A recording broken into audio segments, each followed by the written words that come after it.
Hi అండి, welcome to Nishi channel. ఈరోజు మన వీడియోలో సింపుల్ అండ్ టేస్టీగా ట్రెడిషనల్ రెసిపీ నిమ్మకాయ పులిహోరని ఎలా చేసుకోవాలో చూపించబోతున్నాను.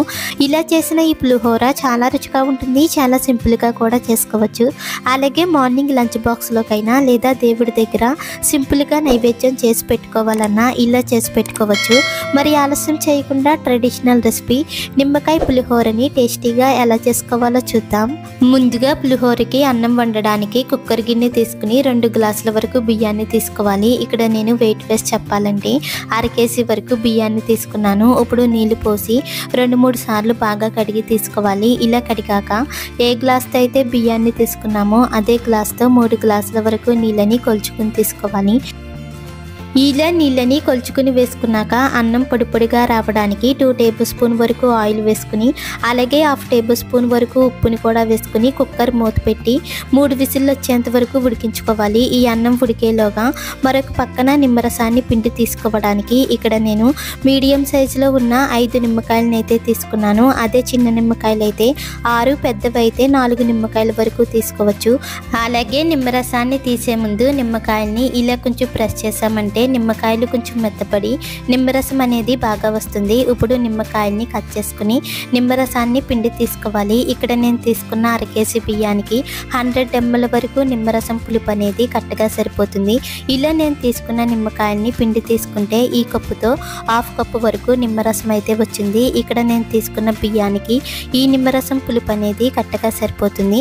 ఇప్పుడు ఈ నిమ్మరసాన్ని రెడీగా పక్కన పెట్టుకుని మరొక పక్కన 3 విజిల్లు వేసాక కుక్కర్లో ఉన్న ఆవిరి మొత్తం పోయిన తర్వాత మూత తీసి ఒకసారి మొత్తం కలిసేలా బాగా కలుపుకోవాలి.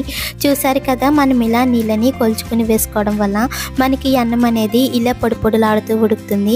ఇప్పుడు ఈ అన్నాన్ని ఆరబెట్టడానికి ఒక ప్లేట్ తీసుకుని ఈ అన్నాన్ని మొత్తం ప్లేట్లోకి తీసుకుని చల్లారబెట్టుకోవాలి.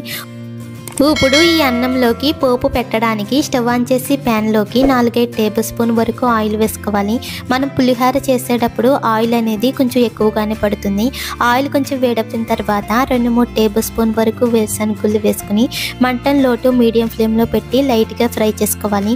ఇలా వేరుశనగుళ్ళు కాస్త వేగిన తర్వాత 1 టేబుల్ స్పూన్ వరకు పచ్చిశనగపప్పు వేసుకుని అలాగే 1 టేబుల్ స్పూన్ వరకు మినపప్పుని కూడా వేసుకుని దోరగా ఫ్రై చేసుకోవాలి.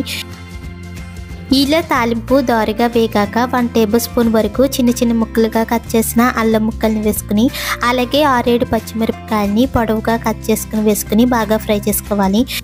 ఇలా పచ్చిమిరపకాయలు కాస్త వేగిన తర్వాత 1 టేబుల్ స్పూన్ వరకు జీలకర్ర, 1 టేబుల్ స్పూన్ వరకు ఆవాలు వేసుకుని అలాగే 5-6 ఎండుమిరపకాయలని ముక్కలు చేసుకుని వేసుకుని కొద్దిగా కరివేపాకుని కూడా వేసుకుని బాగా ఫ్రై చేసుకోవాలి. ఇలా కరివేపాకు క్రిస్పీగా వేగాక 1/2 టేబుల్ స్పూన్ వరకు పసుపు వేసుకుని అలాగే 1/4 టేబుల్ స్పూన్ వరకు ఇంగువని కూడా వేసుకుని ఒకసారి బాగా కలిపి స్టవ్ ఆఫ్ చేసుకుని ఈ పోపుని చల్లారి పెట్టుకున్న అన్నంలోకి తీసుకోవాలి. ఇప్పుడు ఒకసారి మొత్తం కలిసేలా బాగా కలుపుకోవాలి. ఇలా కలిపాక రుచి సరిపడా ఉప్పుని కూడా వేసుకోవాలి. మనం ముందే అన్నం ఉడికించేటప్పుడు 1/2 టేబుల్ స్పూన్ వరకు ఉప్పు వేసాం కాబట్టి ఇప్పుడు వేసుకునేటప్పుడు కొంచెం తగ్గించుకుని వేసుకోవాలి.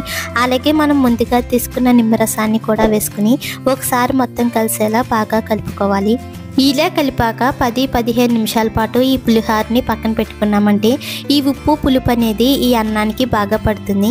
అంతే, సింపుల్ అండ్ టేస్టీగా ట్రెడిషనల్ రెసిపీ నిమ్మకాయ పులిహోర అయితే రెడీ అయిపోయింది.